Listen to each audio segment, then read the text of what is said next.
ইন্নাল্লাযীনা আমানু ওয়া আমিলুস সালিহাত কানাত লাহুম জান্নাতুল ফিরদাউসি নুজুলা। আল্লাহ রাব্বুল আলামিন বলেন, ঈমানের পরে যাদের জীবনে নেক আমল পাওয়া যাবে, আল্লাহ রাব্বুল আলামিন এদেরকে জান্নাতুল ফিরদাউসের মেহমান বানায়া দিবে। শর্ত কি? এক নম্বরে ঈমান, ঈমানের পরে নেক আমল, সরাসরি জান্নাতুল ফিরদাউসের মেহমান। মেহমানে মেহমানে বেশ কম আছে। আমি আপনাদেরকে তুচ্ছ করে বলছি না, আমি আপনাদের আজকে মেহমান, ঠিক না? আমি আপনাদের মেহমান।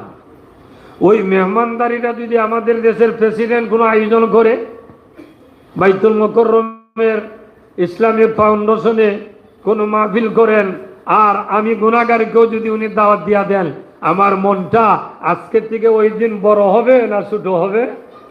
স্বাভাবিক নিয়ম অনুযায়ী আজকের থেকে আমার মনটা বড় হবে।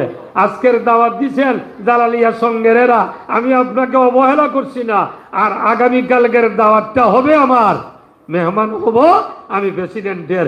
দুনিয়াবি হিসাবে ব্যবধান আছে না নাই? আল্লাহ বলেন, আমি মেহমান বানাবো তোমাদেরকে জান্নাতুল ফিরদাউসের। খুশি মনে বলেন আল্লাহু আকবার। দেখি আমরা কারা কারা জান্নাতুল ফিরদাউসের মেহমান হতে চাই। দুনিয়ার কোন মেহমান না, কোন জায়গার মেহমান?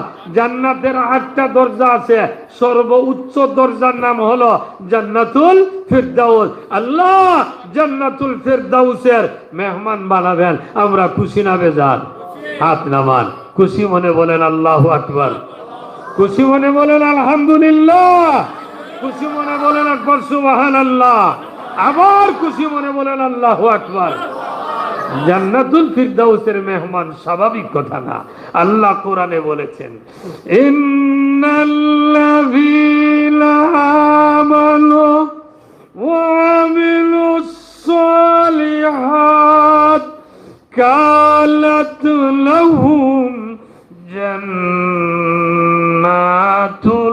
ফিরদাউসি নুজুলা।